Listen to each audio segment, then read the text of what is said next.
We've all fought for something. Passion and perspective play a large role in conflict, and conflict is inevitable, even on the larger scale. War can cause death and destruction, but it can also fuel change and growth. The Civil War is often referred to as the Second American Revolution. This was a war fought on American soil between the Union North and the Confederacy South. This is a complex story starting decades before 1861 and leaving lasting impacts long after 1865. There were several issues that caused this war. The course of the war had many pivots, and the results of the war led to lasting impacts. Varying issues caused strife, such as Lincoln's election and slavery. The course of the war had many shifts due to who was winning battles, as well as the Emancipation Proclamation. The Union's win resulted in social and economic change. The background of this war consists of many critical details. Several issues caused this war. Some people in the North began to realize the cruelties of slavery around the 1830s. Northerners wanted to prevent the expansion of slavery into the West, the Civil War 150 years, 2011. The expansion of slavery conflicted with Northern manufacturing interests. Therefore, they felt that the South would begin to gain power against them if slavery continued to expand. Rising abolitionists began to speak out against this. Some critical people include Harriet Tubman, Frederick Douglass, William Lloyd Garrison, as well as John Brown. These people wrote against, as well as fought against, the socially damaging system of slavery. Slavery was the Southern way of life and provided an economic system in which agriculture could thrive. As people began to fight against the concept of slavery, the Southerners felt threatened and angered by this. A divide began to form between the North and South. In 1860, President Abraham Lincoln was elected.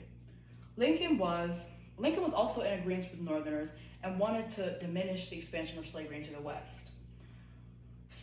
While he didn't want to fully abolish slavery, states felt that he might eventually do so and felt the need to protect their states' rights. States didn't solely care about slavery, but the concept of self-governance as well as the ability to nullify federal acts within their jurisdiction. South Carolina was the first state to secede the Union. Many other states followed in suit, causing 11 states to leave the Union, resulting in what we know as the Confederacy, leaving the Union in the North. The Union was officially severed and war soon ensued. The Civil War began, and what followed was a plethora of new concepts and shifts during this war. As the war began, it seemed that the Confederacy was beating the Union, but then a shift occurred and the Union began claiming victory against the Confederacy. In Fort Sumter, the first shot was fired by the Confederacy. A Union fort was bombarded and eventually taken over by Confederates. And in the First Battle of Bull Run, it resulted in a Confederate victory. And then a switch occurred and the Union began taking victory. In the Battle of Antietam, known as the single most bloodiest day of war, the Union won. Other following wars resulted in Union victories as well. The Siege of Vicksburg and Sherman's March to Sea were strategies that broke down the Confederacy and hindered them from waging war. Off the battlefield, the Emancipation Proclamation was issued by President Lincoln. On the 1st of January in 1863, there was an act that freed Confederate states and allowed slaves to be freed. To clarify, this was not total abolition, as there were still 5 slave states in the Union that were not freed by the Emancipation Proclamation. While this was a positive document, it was mainly a tactic to weaken the Confederacy. Their workforce was now dismantled, and many freed slaves went to the North to fight with the Union against the Confederacy. Initially, this was a war pertaining to states' rights, but this executive order mutated this war into a fight for justice and freedom. General Lee surrendered to General Grant and the Appomattox Courthouse in 1865, meaning the Union won, and in that same year, full abolition occurred.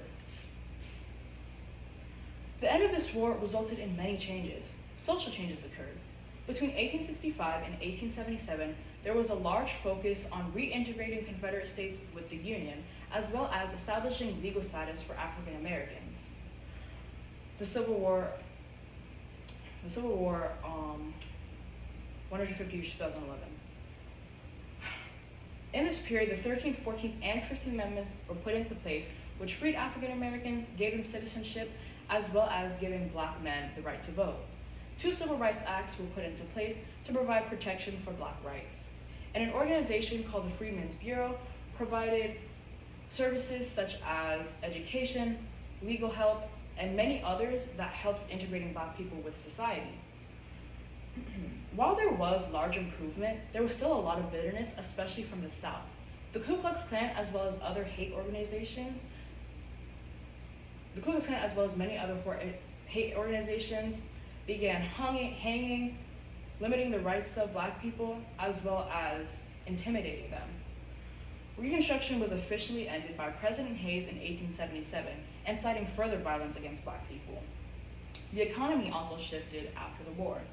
Post-war, ridding the country of most of its free labor caused the economy to start relying on other resources of war, such as industrial businesses.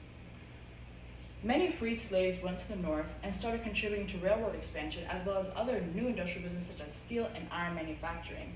The dissipation of slavery catapulted the South into economic suffering. Sharecropping replaced the system of slavery and was largely including poor white people and mostly Black people who worked to profit by growing crops and taking some crops themselves by having to hit a quota for their plantation owners. Most of these workers remained in debt for their entire lives. Over time, the South began to industrialize. Textile mills and tobacco factories began to emerge. This concept of Southern industry and commerce was known as the New South. It was somewhat successful. Abolition caused the United States to start relying on other sources of economy, in which contributed to the U.S. becoming an industrious power. While these outcomes are not perfect, the Civil War began and was fought for very necessary reasons. The Civil War began when sectional tensions arose pertaining to states' rights and slavery. Lincoln's election caused strife and caused the Union to fall apart and Confederate states seceding from the Union. Amid the war, both sides had their disadvantages and advantages, causing them to both have some victories. The Emancipation Proclamation also caused a change in the purpose of the war, allowing the Union to win because it was a moral fight. Social improvements as well as issues occurred for African Americans.